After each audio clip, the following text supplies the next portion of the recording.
High প্রিয় ছাত্রছাত্রীরা, তোমরা সবাই কেমন আছো? আশা করি তোমরা সবাই খুব ভালো আছো। আমরা অলরেডি সমাসের উপর ধারাবাহিকভাবেই কিন্তু আমরা বিভিন্ন যে টপিকগুলো আলোচনা করছি। তবে আজকে যে ভিডিওটা বা আজকে যে ক্লাসটা আমরা করছি সেটা হচ্ছে গিয়ে কি তোমাদের অনুরোধে উপমান কর্মধারায় ও উপমিত কর্মধারায় সমাস দুটো চিনবো কি করে। কেননা এর আগের ক্লাসেও কিন্তু আমরা এগুলো আলোচনা করেছিলাম, সেখানে তোমরা বলছো আরেকটু ভালো করে আলোচনা করে দিলে ভালো হয়। তাই হচ্ছে আমরা আজকের এই ক্লাসটা নিয়ে এসেছি। আশা করি তোমাদের কোনো অসুবিধা হবে না। তবে হ্যাঁ, ক্লাসটা করার আগে আমরা অবশ্যই বলবো, যারা আমাদের চ্যানেলে আজকে নতুন এসেছো তারা অবশ্যই চ্যানেলটি সাবস্ক্রাইব করো এবং বেল আইকনটি অল করে দাও। যারা ইউটিউব থেকে দেখছো, যারা ফেসবুক থেকে দেখছো, তারা অবশ্যই আমাদের চ্যানেলটিকে ফলো করে দাও। আর দ্বিতীয় নম্বর বলবো, যে তোমাদের মনে হয় যে এই ভিডিওটা দেখার পর তোমার যদি মনে হয় যে না, এটা আমার খুব ভালো লেগেছে বা এটা তোমাদের খুব কাজের হয়েছে, তাহলে তোমরা লাইক করবে এবং অবশ্যই বন্ধুদের মধ্যে শেয়ার করবে। তো চলো আজকের আমরা ক্লাসটা শুরু করি। তো আজকের যে টপিক সেটা হলো উপমান কর্মধারায় এবং উপমিত কর্মধারায় দুটোকে চিনবো কি করে। কেননা আমি যদি সহজ কয়েকটা উদাহরণ দিয়ে দেখি তাহলে দেখব যে এই যে হরিণের ন্যায় চপল বা চিড়ের মতো চ্যাপ্টা বা নয়ন কমলের ন্যায় বা মুখ চন্দ্রের ন্যায়, এই যে উদাহরণগুলো আমরা দেখছি, এই উদাহরণগুলো দেখে অনেকেই বলবে বা অনেক স্টুডেন্ট তোমরা এভাবেই শিখেছো যে মাঝে যদি ন্যায় বা মত ইত্যাদি থাকে তাহলে সেটা হবে গিয়ে কি না উপমান কর্মধারায় সমাস, তাই না? অনেকেই আমরা এইভাবেই শিখেছি বা স্যাররা যখন ক্লাস করান তখন আমরা নিজেরাই এটা শর্ট ট্রিক্স হিসাবে আমরা ধরে নিই যে যদি আমরা কোথাও এই ন্যায় বা মত এটা যদি মাঝে দেখি তাহলে হয় উপমান কর্মধারায় সমাস, আর যদি ন্যায় বা মত শেষে দেখি তাহলে হয় উপমিত কর্মধারয় সমাস। কি কি বললাম না, যদি আমরা প্রথমে দেখি যে হচ্ছে মাঝে ন্যায় বা মত আছে তাহলে উপমান, আর যদি শেষে থাকে তাহলে বলি আমরা উপমিত কর্মধারয় সমাস। এটা আমরা সবাই কিন্তু এইভাবে মোটামুটি মনে রাখার চেষ্টা করি, কিন্তু এই জিনিসটা পুরোপুরি সঠিক নয়। কেন সঠিক নয় তার উদাহরণ আমি দিচ্ছি। তার কারণটা হলো গিয়ে কি, বিভিন্ন টিউটোরিয়াল বলো বা অন্যান্য যে সকল জায়গাগুলো বলো, সেখানে আমরা এই যে উদাহরণটা দেখছি যেখানে দেখো বলছে মুখ চন্দ্রের ন্যায়, এই যে মুখ চন্দ্রের ন্যায়, এটাতে কিন্তু আমরা দেখতে পাচ্ছি ন্যায়টা শেষে আছে, তাই না? শেষে আছে, কিন্তু এই যে মুখ চন্দ্রের ন্যায় বা এটা তো দেখে আমরা বুঝতে পারছিলাম যে এটা স্যার ন্যায় আছে, তাহলে আমাদের যে ধারণা সেই ধারণা অনুসারে উপমিত কর্মধারয় সমাস হবে, তাই না? কারণ শেষে আছে। এর আগের স্লাইডেই আমরা পড়েছি যে হচ্ছে গিয়ে কি যদি শেষে কি থাকে না ন্যায় বা মত ইত্যাদি থাকে তাহলে সেটা হয়ে যাবে গিয়ে কি না উপমিত কর্মধারয় সমাস, আর মাঝে যদি ন্যায় বা মত থাকে তাহলে হয়ে যাবে উপমান কর্মধারয় সমাস। কিন্তু এখানে ব্যাপারটা ভেবে দেখো, এই অংশে এসে আমরা দেখছি যে এই যে সিংহের ন্যায় শিশু, সিংহ শিশু, এই যে সিংহের ন্যায় শিশু এটা কিন্তু মাঝে আছে, দেখো ন্যায়টা মাঝে আছে। তাহলে তোমাদের সাধারণ ধারণা অনুসারে বা আমাদের সাধারণ কোথাও কোথাও যারা শিখেছি তাদের অনুসারে মনে হবে যে ন্যায় যেহেতু মাঝে আছে তাই এটা উপমান কর্মধারয় সমাস, আর এটা উপমান কর্মধারয় সমাস। কিন্তু এটা কোনোভাবেই ঠিক না, এটা কোনোভাবেই উপমান কর্মধারয় সমাস হবে না। এটা কি হবে? উপমিত কর্মধারয় সমাস। এবার মাথা খারাপ হয়ে যাচ্ছে, বলছি স্যার কেন কেন উপমিত কর্মধারয়? কারণ এর কারণ একটি আছে। তার কারণটা হলো গিয়ে কি না, এই যে উপমান আর মানে উপমিত, এই উপমান আর উপমিতের মধ্যে হচ্ছে গিয়ে কি বা উপমেয়, উপমিত উপমেয়, তাদের মধ্যে কিন্তু তুলনা করছে, কিন্তু তুলনাটা সঠিক কি ভুল এর উপর অনেকটা নির্ভর করে। সঠিক মানে ঠিক বা সত্য বা মিথ্যা এর উপর অনেকটা নির্ভর করে। এর দিক থেকে দেখতে গেলে যে এটা সিংহের ন্যায় শিশু তোমাদের মনে হতে পারে যেটা উপমান কর্মধারায়, কিন্তু এটা কোনোভাবেই উপমান কর্মধারায় নয়। এটা কিসের উদাহরণ না উপমিত কর্মধারয় সমাসের উদাহরণ। তাহলে এবার প্রশ্ন এসে যায় যে স্যার তাহলে আমরা চিনবো কি করে কোনটা উপমান কর্মধারয় সমাস কোনটা? উপমিত কর্মধারয় সমাস। এটা অলরেডি আমরা আলোচনা করেছি যে উপমান কাকে বলে, উপমেয় কাকে বলে, এবং এগুলো সবগুলোই আলোচনা করেছি আমরা। পারলে আমি এটা ভিডিওটা আই বাটনে দিয়ে দেবো, সেখান থেকে তোমরা একবার দেখে নিও, ঠিক আছে? এবং প্রয়োজনে তোমরা পুরো ভিডিওটা, পুরো কর্মধারয় সমাসের যে আলোচনা সেটাও তোমরা দেখে নিতে পারো, সেটাও আমি আই বাটনে দিয়ে থাকবো।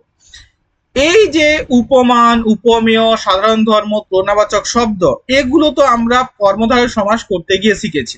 কিন্তু যখন আমাদের আসে উপমান কর্মধারয় সমাস এবং উপমিত কর্মধারয় সমাস চিনব কি করে, তার প্রধান দুটো ট্রিক্স পাই আমরা। দুটো ট্রিক্স কি?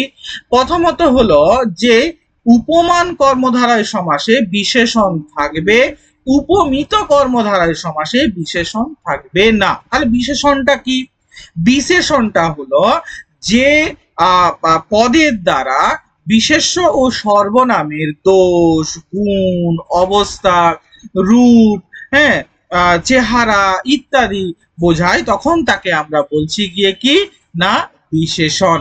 তার মানে আমাদের ক্ষেত্রে কিন্তু এই উপমান আর উপমিত এই দুটোর চেনা বিষয় নিয়ে কিন্তু একটি প্রশ্ন আসতেই পারে যে তাহলে উপমান কর্মধারয় সমাস আর উপমিত কর্মধারয় সমাস চিনব কি করে? তাহলে একটা হলো গিয়ে কি না বিশেষণ থাকবে। বিশেষণ থাকবে মানে কি বোঝাচ্ছে? অর্থাৎ পূর্বপদ বা পরপদ, এই দুটো পদ আছে, এর মধ্যে কিন্তু অবশ্যই একটি পদ হবে গিয়ে কি বিশেষণ, একটি পদ হবে বিশেষণ আর একটা হবে বিশেষ্য।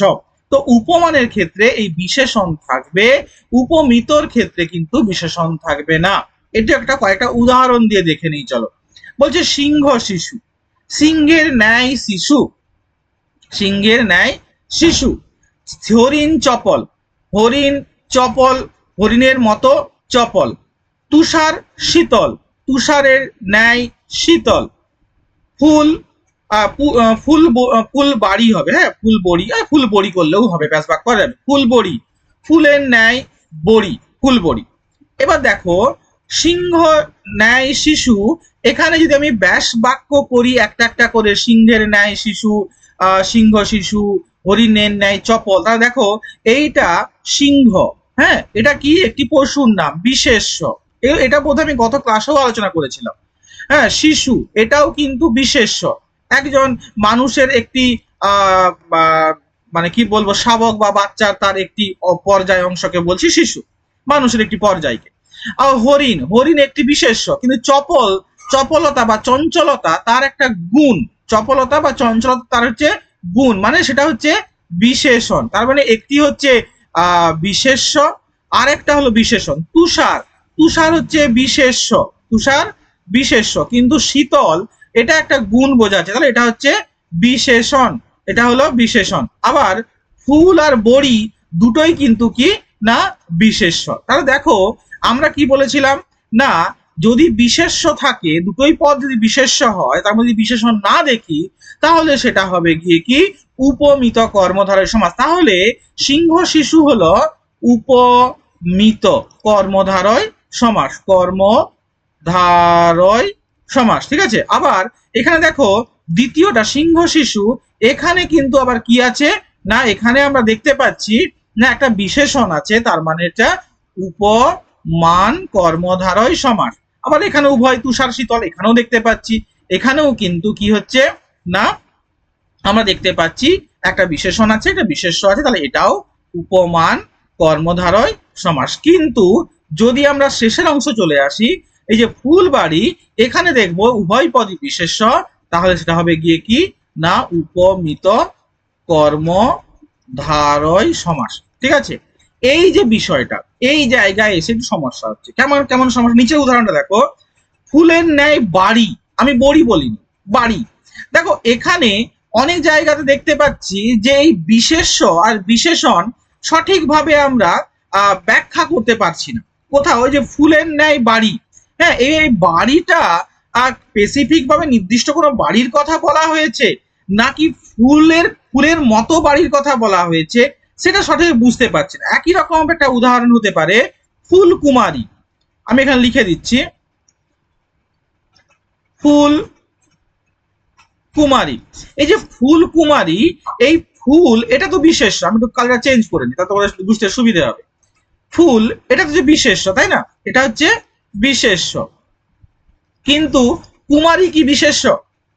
কুমারী কি বিশেষ্য?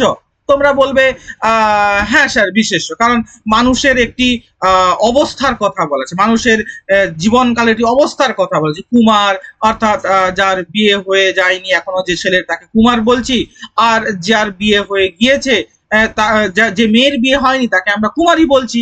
কিন্তু দেখো, ভেবে দেখো, এই যে কুমার বা কুমারী, এটা বিশেষ্য না বিশেষণ? আমি যদি উল্টো ভাবে যদি বলি যে মেয়েটা কুমারী, তাহলে কি সেই কুমারিত্বটা কি আমরা কেবলমাত্র বিশেষণ হিসেবে ব্যবহার করলাম নাকি বিশেষ্য হিসাবে ব্যবহার করলাম? তাহলে সেটা দেখা যাচ্ছে যে কোথাও না কোথাও বিশেষ্য হিসাবে ব্যবহার করছি না বিশেষণ হিসাবে ব্যবহার করছি, আমরা কিন্তু এখানে গুলে ফেলছি। তার মানে এই যে ট্রিক্সটা, উপমান কর্মধারয় সমাস মানে বিশেষণ থাকবে, উপমিত কর্মধারয় সমাস মানে বিশেষণ থাকবে না, এটা কিন্তু সর্বক্ষেত্রে গ্রাহ্য নয়। মানে আমি যদি 100% ধরে নিই, তাহলে সেখানে 95% মোটামুটি আমরা এটা দিয়ে ব্যাখ্যা করতে পারি।